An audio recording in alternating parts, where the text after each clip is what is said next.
네, 안녕하십니까. 반갑습니다. 원앤원 TV입니다.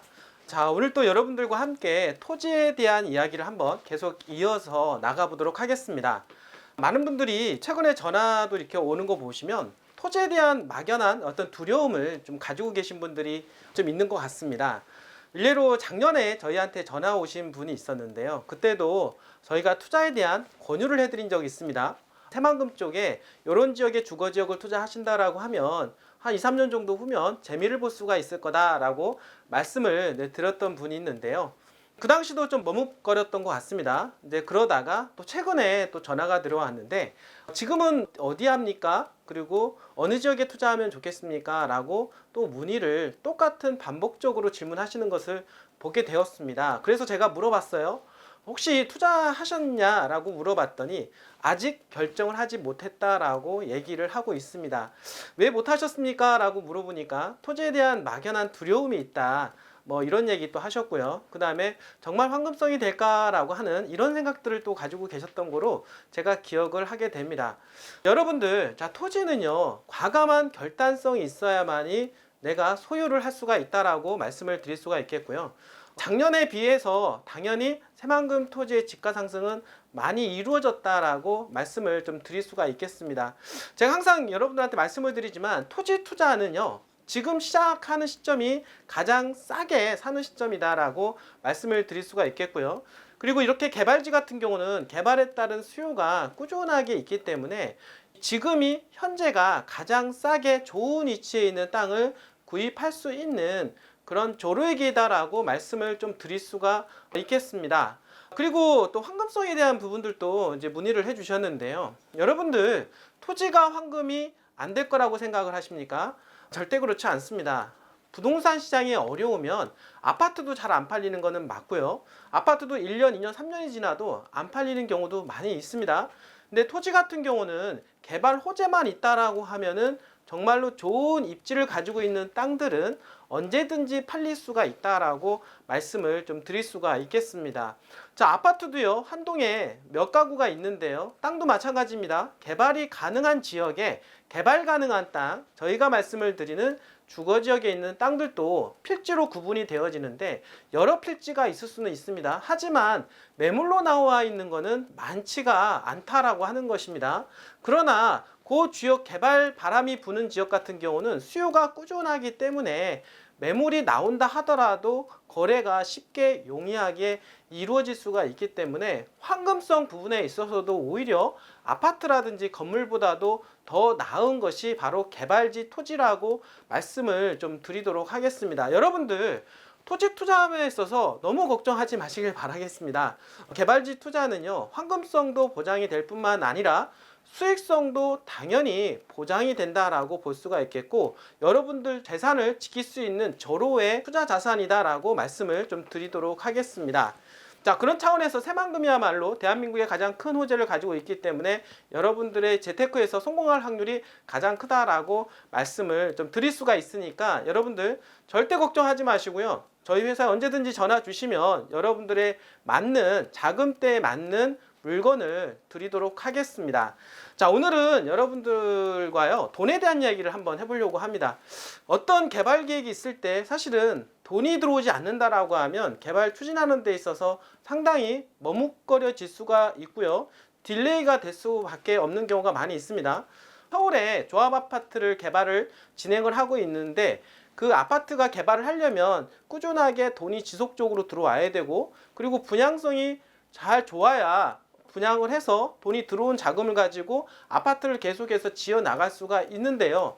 만약에 근데 돈이 들어오지 않는다라고 하면 아파트를 짓다가 중간에 멈춰버릴 수도 있다라고 말씀을 드릴 수가 있겠죠. 그만큼 돈이라고 하는 것은 정말로 중요하다. 개발함에 있어서 중요하고, 국가를 운영하는 데 있어서도 정말 중요하고, 또는 여러분들 가정을 운영하는 데 있어서도 정말 중요한 부분이라고 볼 수가 있겠는데요.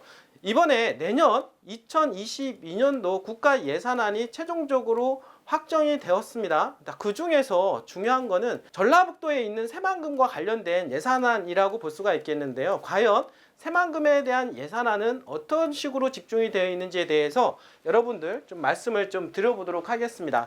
자, 오늘 주제는요, 쓰여져 있는 것처럼 내년 전북 예산 미래산업, 농생명 그리고 새만금에 중점을 두었다라고 말씀을 좀 드릴 수가 있겠는데요. 자, 여기서 키포인트는 뭐냐면 자, 미래산업, 자, 그리고 농생명, 자, 그리고 새만금이라고 하는 키워드인데요. 이 키워드 자체가 바로 새만금에 집중이 되어 있다라고 하는 것을 말씀을 좀 드릴 수가 있겠습니다. 자, 새만금에서 지금 추진하고 있는 게 신성장 동력인 신산업이라고 볼 수가 있겠는데요. 바로 신산업인 미래산업에 집중적으로 투자하고 있고요. 그 다음에 새만금은 한 30% 정도가 농생명 단지로 지금 현재 개발이 되고 있기 때문에 바로 농생명 그리고 새만금에 대한 SOC 사업을 중심으로 해서 많은 예산안이 포진이 되어 있다라고 말씀을 좀 드릴 수가 있겠습니다.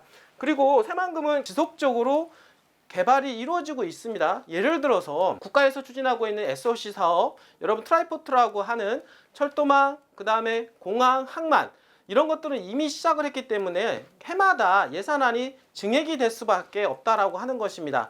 왜냐하면 중간에 하다가 예산안이 들어오지 않으면 예산 집행이 되지 않으면 멈출 수밖에 없기 때문에 지속적으로 새만금은 달려가야 되고 대한민국의 어떤 중추적인 역할을 해야 되기 때문에 정부 예산안에서 당연히 수여를 해줄 수밖에 없다라고 하는 것이고 이런 것들로 인해서 SOC에 대한 이 부분들이 지속적으로 개발이 될 수밖에 없고 예산안은 더욱더 증액이 될 수밖에 없다라고 말씀을 좀 드릴 수가 있는 것입니다. 자, 이번에 나온 분야별 예산 확보 현황에 대해서 이야기 좀 나눠보려고 하는데요. 이번에 그 3일날 대한민국 예산이 드디어 확정이 되었습니다. 607조 7천억 원 규모의 내년 예산안이 국회 본회의를 통과했다라고 합니다. 600조 원이요. 정말 많은 돈 같습니다. 근데 작년부터 계속 지속적으로 코로나로 인해서 국가 정부의 역할이 상당히 좀 많이 필요했었는데요. 그러다 보니까 이런 큰 예산 금액 중에서 지방자치단체로 들어가는 자금을 조금 줄이고 정부 방역관리라든지 이런 쪽으로 해서 돈을 많이 집행을 하고 있는 추세에 전라북도의 예산은 더욱더 늘어났다라고 하는 데는 의미가 상당하다라고 말씀을 드릴 수가 있겠는데요. 자, 이 가운데 전라북도 관련 국가 예산은 6,693억 원의 증가했다라고 하는 것입니다.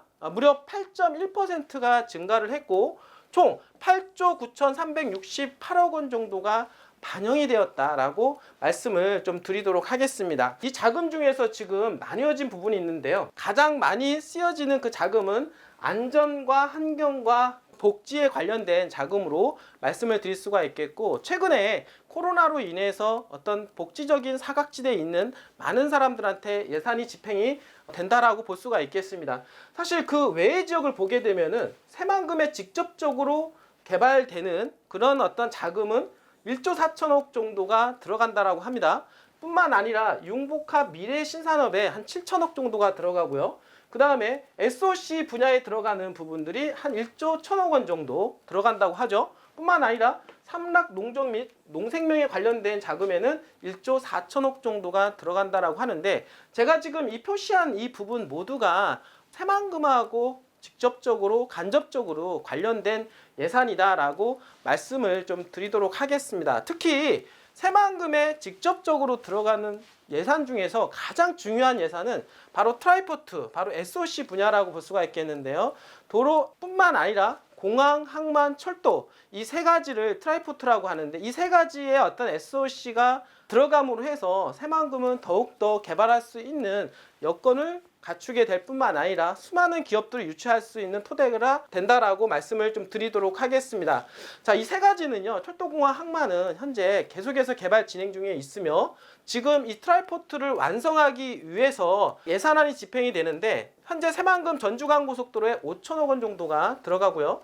남북도로에 1,692억 원 그리고 새만금 국제공항 요즘에 말도 많고 탈이 많은 새만금 국제공항에도 200억 정도의 예산이 집행이 된다라고 볼 수가 있겠습니다. 지금 본격적으로 계속해서 개발이 확장이 되고 있는 새만금 신항만에 1,262억 원 정도 예산안이 확보가 되었고요.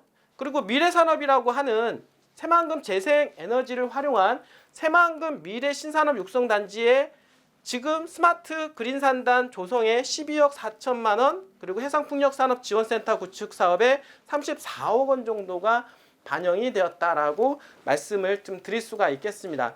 자, 이외에도 다각적으로 지금 새만금은 개발이 되고 있죠. 정부 예산을 반영을 받아서 투자가 이루어지는 부분들도 있겠지만 새만금은 새만금 개발청사와 그리고 새만금 개발공사가 있습니다. 자, 이 얘기는 뭐냐면 지금 국가 예산을 통해서 개발될 수 있는 여건도 있겠지만 자체적으로 개발할 수 있는 여건도 갖추고 있다라고 말씀을 좀 드릴 수가 있겠습니다. 지금 새만금 개발공사에서 자체적으로 자금을 추진을 해서 직접적으로도 개발을 해서 개발 수익을 발생할 수 있는 여건까지 마련이 되고 있다라고 하는 것입니다.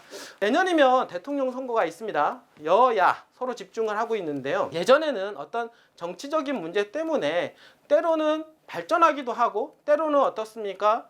등한시하기도 했던 곳이 바로 새만금이라고 볼 수가 있겠습니다. 그러나 최근에 나오는 기사에 보게 되면 여야 가릴 거 없이 누가 되더라도 누가 대통령이 된다 하더라도 새만금에 집중이 될 수밖에 없다라고 하는 것을 여러분들도 아시게 될 것이고요. 새만금은 어떤 개발에 대한 총체적인 부분들을 볼 때 이미 비행기가 이륙한 상태에 있기 때문에 더 이상 되돌릴 수가 없다라고 하는 것입니다. 자, 비행기는 창공을 향하여서 더욱더 달려가고 있습니다. 고도를 더욱더 높이고 있는 새만금이라고 볼 수가 있겠습니다. 창공을 향하여 날아갈 때 하늘 위에 떠서 계속해서 날아갈 때쯤이면 어떻습니까? 새만금은 이미 땅값이 많이 올라가 있을 거라고 하는 것입니다. 그러나 여러분들 기회가 있습니다. 아직 새만금은 이륙한 지가 얼마 되지 않았고 앞으로 비행기가 더욱더 고도를 향해서 높여가는 시점은 한 10년 동안의 어떤 기간이 있다라고 하는 것입니다. 바로 이 시점이야말로 가장 땅값이 급등하는 시점이다라고 말씀을 드릴 수가 있겠는데요. 제가 항상 말씀을 드렸던 대로 2020년도부터 2030년도까지 새만금의 개발은 가장 빨리 그리고 가장 많이 진행이 됩니다. 당연히 기대 심리가 가장 극대화가 될 것이라고 하는 것은 당연하겠죠. 자, 그런 차원에서 본다라고 하면 땅값 상승률도 가장 클 것이다라고 말씀을 좀 드릴 수가 있겠고요. 자, 그렇다라고 하면 지금이 여러분들 새만금 투자에는 최고의 적기다라고 볼 수가 있는 것입니다. 여러분들 새롭게 신설되는 도로망 그리고 신역세권 그리고 항만공항이 들어가는 배후지역 이런 요지에 희소성이 있는 주거지역을 여러분들이 투자를 해 놓으신다라고 하면은요, 반드시 성공할 수밖에 없습니다. 여러분들 반드시 여러분들이 재테크에서 토지 투자에서 최고의 부를 누릴 수가 있다라고 말씀을 좀 드릴 수가 있겠습니다. 저희가 도와드리도록 하겠습니다. 자, 원앤원 TV는요, 여러분들의 재산 증식과 자산을 늘려나갈 수 있도록 항상 도움을 드리며 여러분들의 노후를 책임을 질 수 있도록 항상 서비스를 제공할 수 있도록 최선을 다하도록 하겠습니다. 자, 오늘도 이렇게 끝까지 시청해 주셔서 진심으로 감사드립니다.